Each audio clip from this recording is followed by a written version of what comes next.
Okay, welcome back to the channel, everyone. I'm really excited today. We have two fantastic guests to talk about a really wonderful book that everyone needs to get.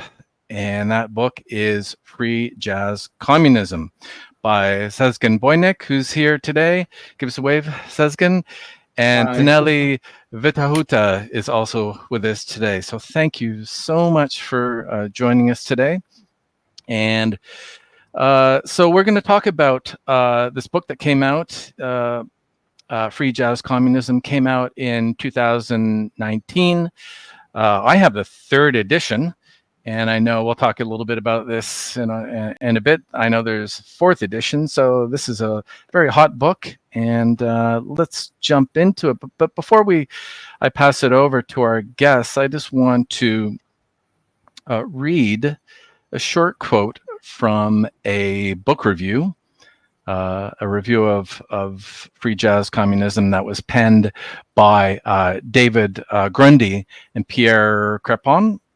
And they write, okay, the editors, who are here with us today, of course, describe their work as intended to counter the prevailing narrative of jazz as an instrument of United States Cold War policy.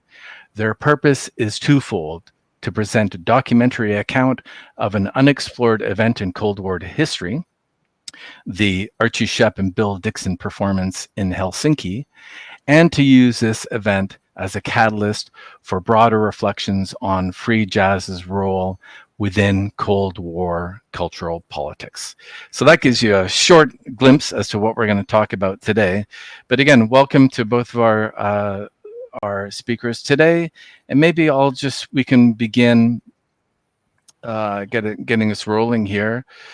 Sezgin or Taneli, can you kind of give us a brief introduction of what the book's about, the historical period that we're talking about, the festival that you wrote about and edited piece on, and of course the jazz artists?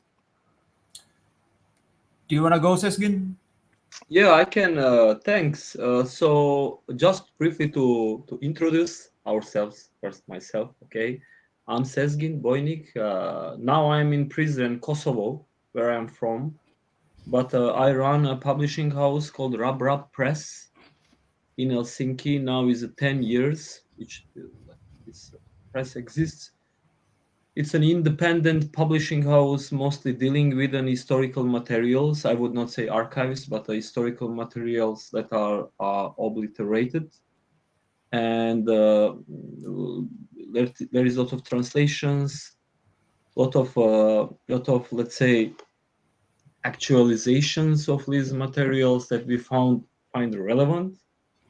And if you see in our website, you will see a lot of titles that deal with Lots of left typos. yeah lot of sorry lot No, of did I hear that right? You said that we'll see lots of typos? no titles lot Oh, of titles. I'm sorry.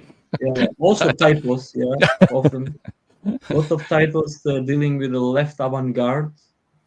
And Free Jazz Communism is one of these projects. So Excellent. just to mention that the publishing house that issued this book is not dedicated on music. It's not dedicated on jazz. It's not dedicated to popular culture. In fact, most of the projects deal with the avant-garde or the difficult subjects that we think are forgotten or are not justly discussed because they somehow are spoiling the existing ideological narrative about these Got it. subjects. So Okay. just to give this overall abstract introductions, No, why did we that's publish super helpful. And I think what I'll do is why did we'll put some yes, links to your press as well at the bottom when we upload the thanks. video. Yeah, that's very important. So just to clarify, so you will not hear in this discussion from us and from the other projects of Rub Press some complete new perspective on jazz nor on music, though we have other titles on music. But if there are some writings on music, it is because they are politically interesting, so to say. So yeah, Please, Taneli. Yeah, thank you. Thanks, Sezgin, and thanks, Greg, for inviting us. Really nice opportunity to discuss the work. Uh, to give a short introduction on myself, I'm a researcher and musician as well, based in Helsinki, Finland.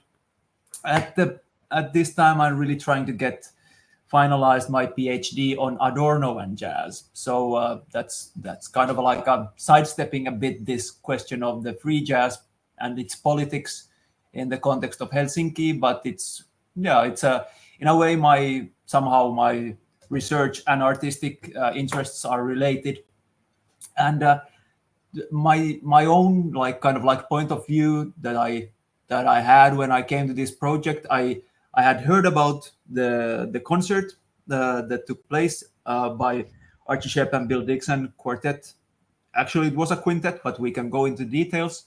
That they played on the festival. The festival of you can see it the poster behind me. This is the it says the 8th World Festival of Youth and Students for Peace and Friendship.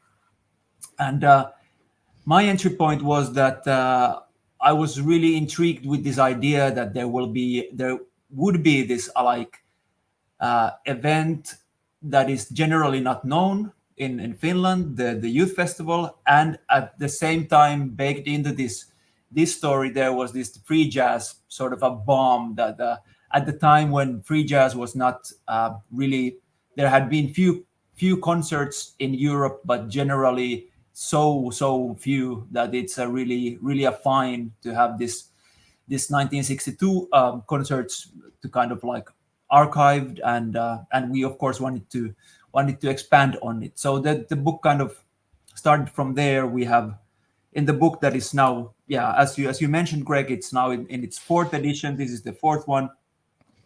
It's a bit, yeah, it's the same basically as the third one, if I'm not mistaken, Sezgin. Is it materially the same? Sorry. The fourth and third editions, I Yeah. guess these are like identical. Yeah, but it has a lot of materials that have to do with the music and with the historical situation, with the politics, and also I cover in my essay the kind of construction of the Finnish jazz aesthetic that takes place around the same time in the early 60s, and it has this kind of like a liberal bias or liberal kind of like idea that it doesn't really have to do with politics, gender, capitalism, or not gender, race is what I mean, of course, because we're talking about Archie Shepp's point of view into the music. So in a way, that's to come back to what Sezgin says, that we wanted to challenge this idea or the narrative of jazz as somehow untarnished American product in a way. So yeah, that's the very short. Yeah, great. Thank you so much, both of you. Maybe we'll jump in a little bit on the festival. Maybe Taneli, given that, yeah, we have that great poster behind you. It's a festival from 1962. This is kind of my entree into, or one of the reasons why I wanted to talk to you today is because I've done some work on the 1989 World Festival. So there's kind of a long history dating back to 1947 of these youth festivals. It's kind of a post-World War II, history. But the Helsinki Festival in 1962, which is the context for your book, is a very interesting one in Cold War history. After Vienna in 1959, I believe, it was the only one that was not held by a Soviet bloc country. So I'm wondering how that context relates to the Shepp and Dixon performance and concert itself. Yeah.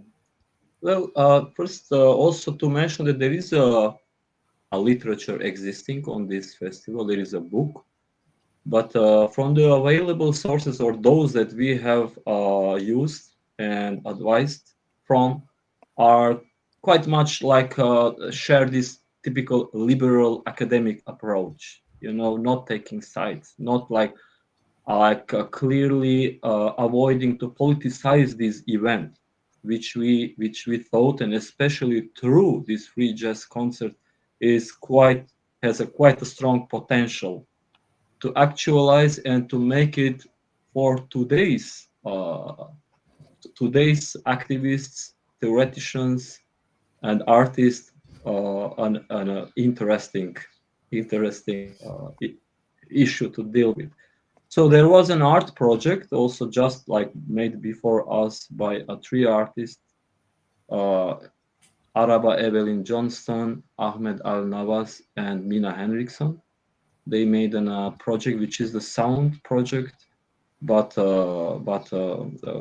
it was like a result of a huge archival research on 62 festival and contradictions and some tensions surrounding this festival during 62, so much so that in 62 even the festival attracted 17,000 guests and streets was full with people from all around the world. And just let not forget a lot of people from newly decolonized African countries and a lot of, like, let's say, an interesting visitors. The main press, the liberal press in Finland, was silent about it. What they were Hmm. writing instead was the counter festival organized by these, let's say, official American cultural institutions. Let's say the what is called in Cold War these cultural cultural propaganda, mostly supported by CIA or related institutions. So here we had like the festival itself has like had a struggle, ideological struggle happening inside, and that was dealt in this art project. What we found extremely interesting that within the, let's say, the official, the left block of the festival, the festival, not the anti-festival, there was a free jazz concert by a leading American black musicians. So we of course thought to let's say magnify this event as to show, as to make a stronger argument against the prevailing narrative that the jazz music was the instrument in during the Cold War used by the American foreign policy. Hmm. The official, The yeah, so-called cultural imperialism thesis. yeah, Yeah. yes. Yeah.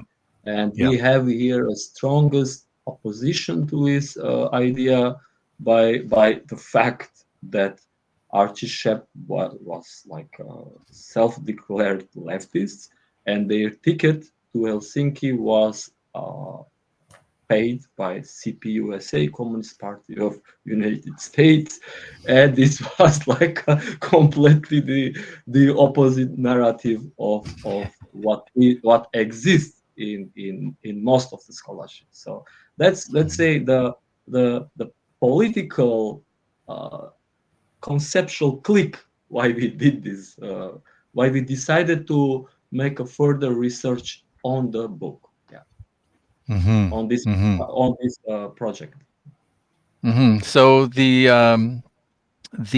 CIA were quite heavily involved, weren't they? I guess this is this is what, a couple of years before the Cuban Missile Crisis.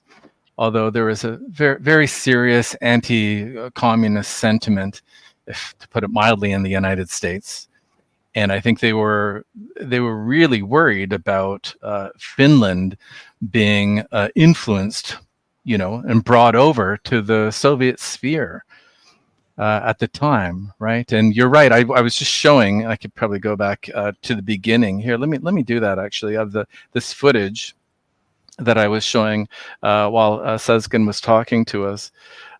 This I found these newsreels from a Russian film archive that I've worked with before. Let me see if I can get that going. Oh, it doesn't want to go.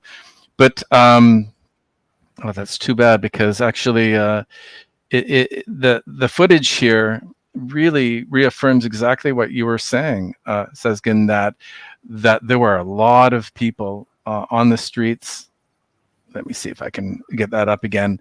And it was a huge cultural event, right? There were a lot of people, a lot of foreigners were coming from all over the world, and this, I guess, is part of the history of the festival. Is that it was a celebration of youth culture on top of music, but also it had a very clear, or a relatively clear, kind of political program as well. Yeah. Well, Maybe on that note, Taneli, yeah. maybe Yeah, you go want ahead. to say Go ahead, Taneli. the festival was actually dedicated to peace. It was an anti-war festival. Yeah. Mm-hmm. Mm-hmm. Just because Greg, from your research, like researching the 1989 festival, which was held in North Korea, Pyongyang, this is like completely different story. In that there was not really that the party organization was not really taking such a big effort in it. Of course, this was organized by the Soviet bloc, or the socialist countries that held it in different countries, like in Yep. biannual or triennial basis. But at this time in Helsinki, it was like heavily contested, and the Finnish organizations, or the communist organizations, who took the responsibility of putting up this festival, they really faced a real hardship in organizing the events.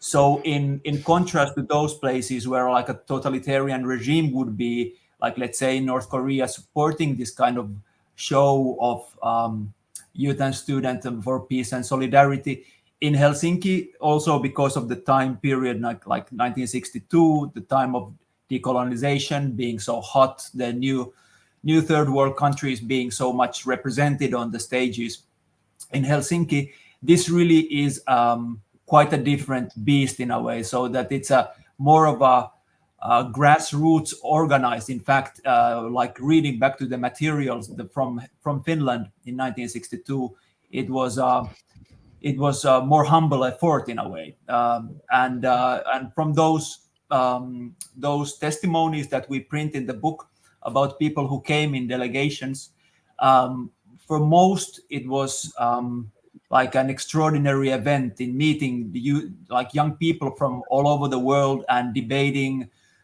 questions of politics, economics, culture, art. So yeah, I think it's there is a continuity of the festivals, but at the same time, having done research on this, I can see how it differs from some other ones as well. Mm-hmm. Yeah. Mm-hmm. No, That's really absolutely. Yeah, absolutely. And there was a festival of youth and students that Putin organized in, was it Sochi? I'm going to say about. I could have should have pulled out the date for this, but it was within the last 7 years, I believe, maybe about a couple years before COVID hit. And Sochi, Winter Olympiad. yeah, and the footage from that, I guess I was putting together some of the stock footage from my film about the North Korean, the DPRK festival, and just juxtaposing some of the images from there to this very shiny ice rink kind of context was kind of blowing my mind a bit. But I want to, can I just come back? Sorry, if I Sezgin, can can I just add something, go ahead? if I Go can ahead. add something to Taneli, this was completely different festival. It was really involved a lot of people who we might even call dissidents between the official communist leftist movement. Even, let's say, the main poet from Russia, Yevgeny Yevtushenko, he was the very much liked poet in Russia, but he was mildly liberal, in the Soviet Union standard, and he was the main guy who wrote on the festival.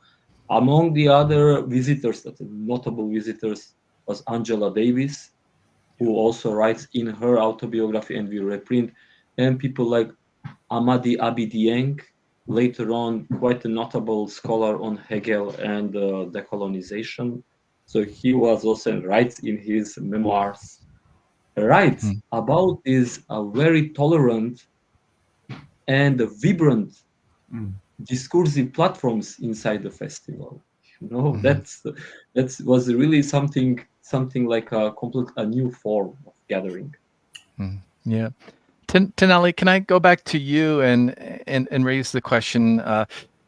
Since you're doing the research these days on jazz, I'm just wondering what the reception was to the free jazz, to this new, very avant-garde, even more than avant-garde. In fact, today when people talk about jazz, they separate avant-garde jazz from free jazz, and free jazz is almost more, I would say, I'm not sure if you would agree with me, is often, or at least sonically, aesthetically, associated with a much more radical form of music. And of course, we know many years after now that Shepp, Dixon, Coltrane, many others were trying to express, of course, their frustration with a lot of racial politics and other issues in jazz performance culture, and the constraints that were placed upon them, and the racism directed towards them in the United States, France, and elsewhere. So I guess my question is, what's the relationship with that new form, or maybe let me put it this way: what was the reception to that free jazz, this crazy new form of jazz at the festival?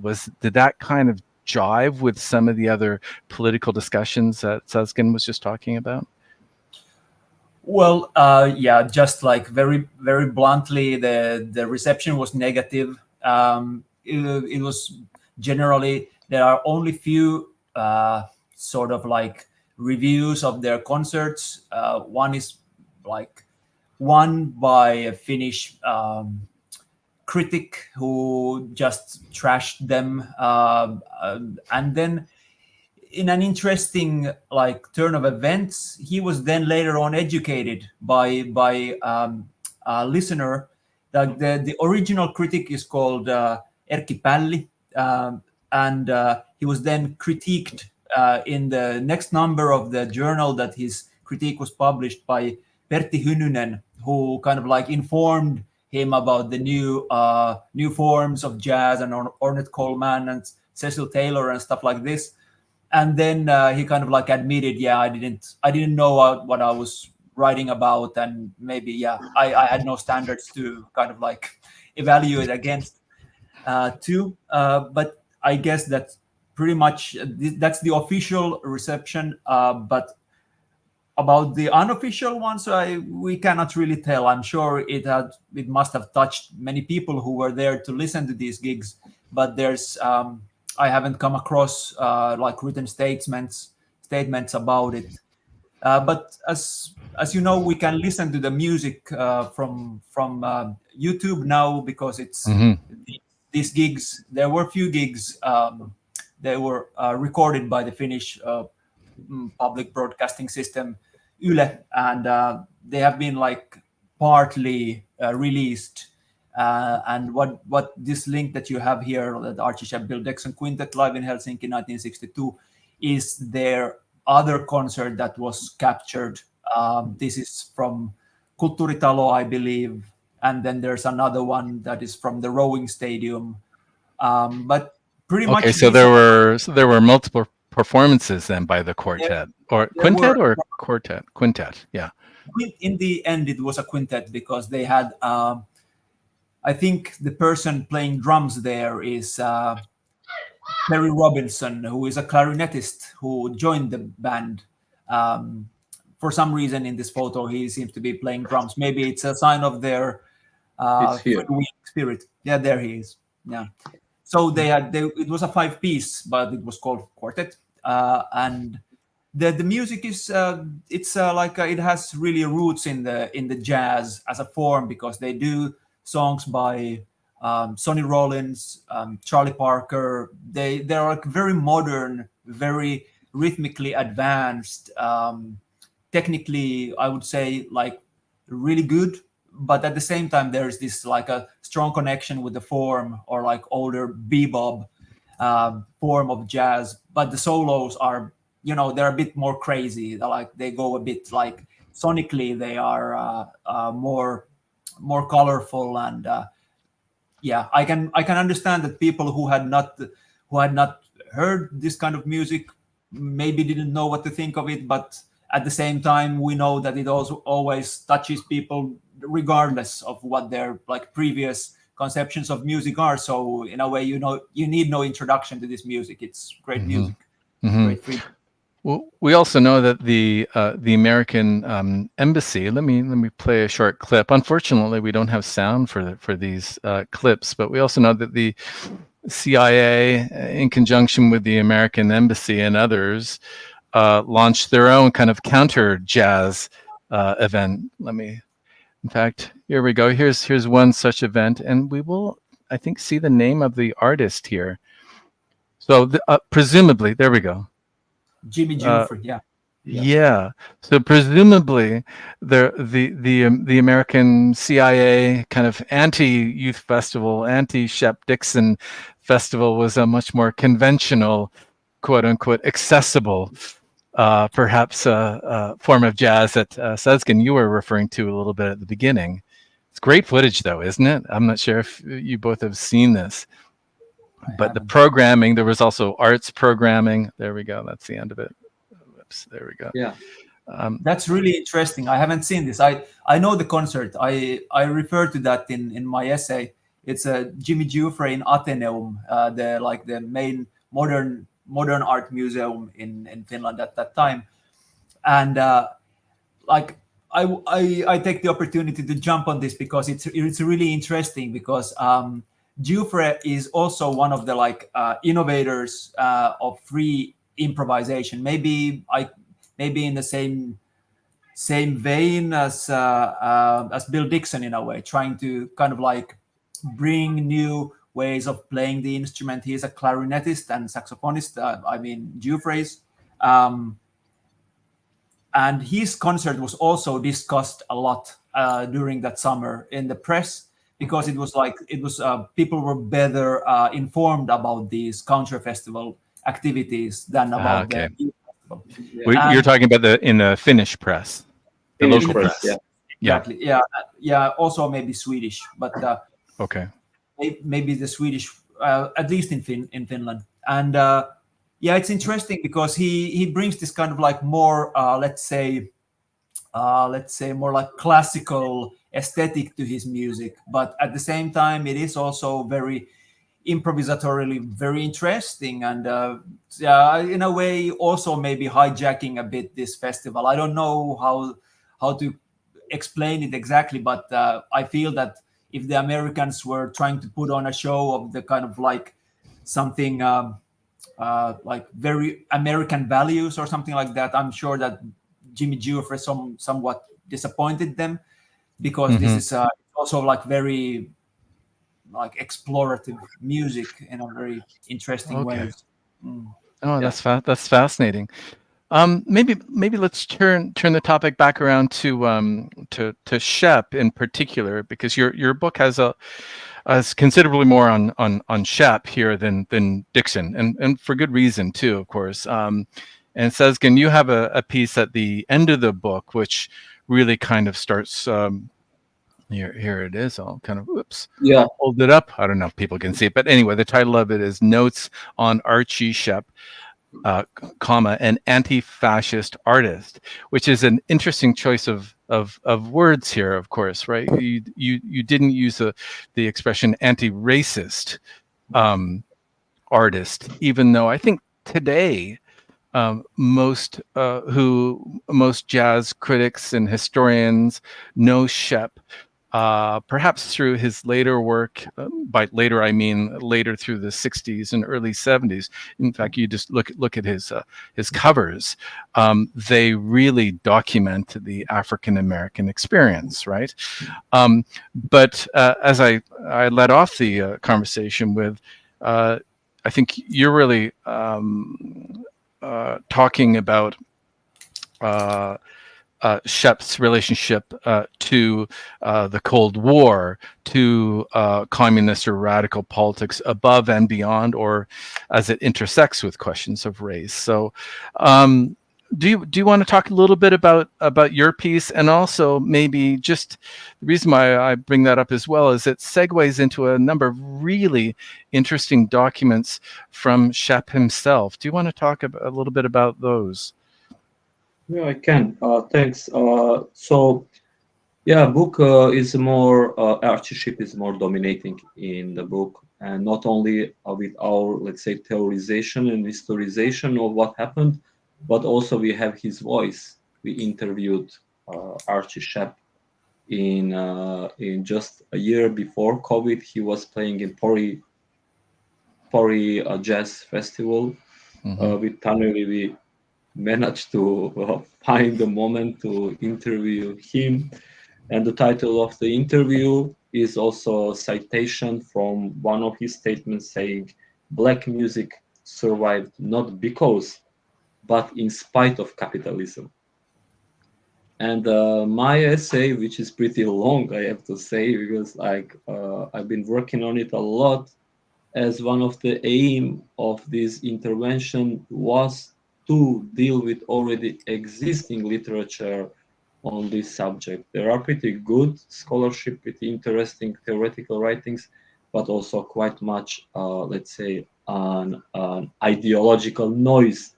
So to say, that we wanted a little bit to clear about me and Taneli. There is a few texts by Archie Shepp in the book, and they are, I would say, I don't know, Taneli, how much you will agree with that, but they're pretty much the backbone of the book, because Archie Shepp himself was quite a good writer. And one text that he published in 1965 in leading jazz magazine Downbeat called "An Artist Speaks Bluntly." It's a maybe 1,000-word text, and very Mm-hmm. strong statement of Yeah, I a have that. black. I have that one in front of me. And Yes. do you want to read the last paragraph of that, Sezgin? Is it in front? Is it Can you please do that? Because I okay? can. Yeah, let me read Yeah, it, and then I'll yeah. bounce it back to you because yeah, I'm so glad you brought that up because in fact that's the one section of the book that I highlighted because I thought, holy smokes, this is I definitely made note of the other quote you had, but this is on page 89, at least on this version of the book. And he says, I'm an anti-fascist artist. This is Shepp speaking here, right? Writing here. Yeah. I'm an anti-fascist artist. This is fascinating here. My music is functional. I play about the death of me by you. I exult in the life of me in spite of you. Again, paraphrasing what the point you're just making, Sezgin. I give some of that life to you whenever you listen to me, which right now is never. My music is for the people. If you are a bourgeois, then you must listen to it on my terms. I will not let you misconstrue me. That era is over. And maybe I'll just stop there. Just incredible words, right? Yes. Just Yeah, yeah, yeah. absolutely incredible words. Thanks for. I mean, this is obviously from where I took a title of my essay. An anti-fascist artist is not something that I added to. This is not my description of Archie Shepp. That's his own description of his own art and his own worldview. And it's pretty strong. It's stronger than just saying anti-racist. Of course, they were very strongly dealing with the race issues, but more than that, Archie Shepp was also active in many political and cultural organizations which were looking at this racism a bit more structurally. So to say, if you want to make it more simple, for those who are not so, let's say, eloquent in political theory, they were relating racism to state and capitalism. That's just to say it simple as we can. And that included, of course, a lot of like challenging of the actual conjuncture that this state was doing through a very actual and the concrete institutions toward the black people, and undermining both their physical existence and their culture. So So they were not only claiming for representation, but also for uh, redistribution of the democracy, of the equality. Anyway, so my text deals with these issues because it's a really an important issue, and unfortunately still actual in the US and in the world also, not only in the place where Archie was writing, but in Europe, and increasingly in Europe, and increasingly in Finland as well. Absolutely. So Yeah. yeah, I like just to mention that, yeah, of course. And then so the text, for example, I mean, I will not go to all aspects of this analysis, but one particularly interesting issue is that when Archie published this text in Downbeat, he was literally attacked from all sides. Mm. So I went through all issues of Downbeat for a year after this essay was published. And when was that? Almost all What year was that published in, Sezgin? What year? 65, 1965. Yeah, Okay. this is after the festival, but of course, Yep. it shows that his political and artistic interests to more the radical position continued, and with Mhm. Archie it continued until today. It is still going on, and that's the reason why Archie Shepp, unlike the other jazz musicians, are not as much discussed and as much, let's say, made into the subject, into the historization of jazz. Let's say Bill Dixon, the other author, Jeff Schwartz here, whom we asked to write. He is also has written on Bill Dixon, and many other writers have been writing on Bill Dixon, and I mean, justly so, very important artist, of course. But some, I mean, maybe this is a bit a speculative thesis, but I think Archie Shepp is a bit, let's say, he's punished a little bit, a little bit. Like, no, if you follow Downbeat after this essay was published in '65, open letters, the the editor's opinions, the op-eds, the all sort of essays, and from some very big names like George Russell, whom he names in this essay, maybe the first other jazz musician that he mentions and criticized. You know, they all attacked him. Everyone criticized this text because you can't go to that dimension, to that level of the explicit political statement and explicit critique, almost like biting the hand, of these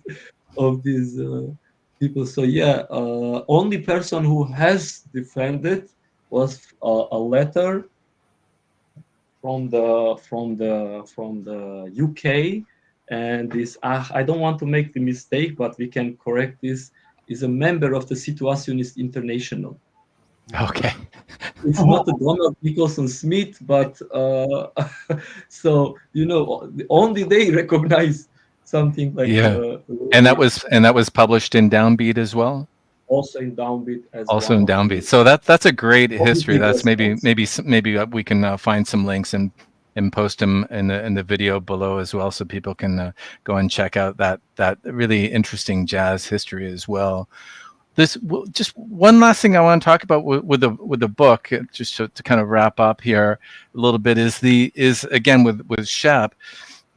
Sezgin, you already talked about his kind of, I don't know about his career, but definitely his writing and his poetry are very important parts of his life and what he's left us. But also, he's written a play here at the end, which is called The Communist. So can you tell me about how you found out about this? If it's been staged as a play, if you were able to talk to Archie Shepp about this? Uh, we did talk, and it is in the interview published in the book about this play. It was written as the communist. One of the character is called communist, other is called Muslim. It's like a generative. It is called a jazz allegory. But he changed the title into June Bug Graduates Tonight.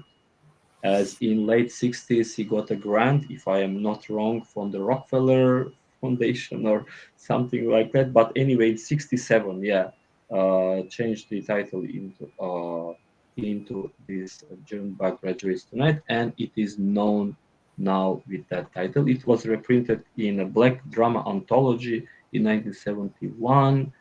It was published in Meridian Books, big publishing house. It was edited by Woody King and Ron Milner. It is a collection anthology, including also some many interesting uh, uh, theater writings from Amelie Baraka and others, and includes Archie Shepp. So yeah, we of course we as an extra material we included this in third edition to Okay. just to give a glimpse of this world, that it is much richer, much exciting than what we were able to present.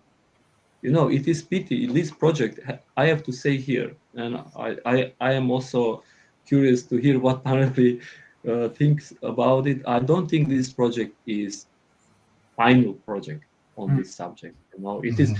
this book is more often intervention of one amazing singular moment in history which was forgotten, and the texts, as you, Greg, thanks, just read, has like really beautiful poetic internationalists and a very strong statements are completely, it's almost never you hear or see them discussed. So we just wanted to bring them, to make them available, and make a, as a, let's say, our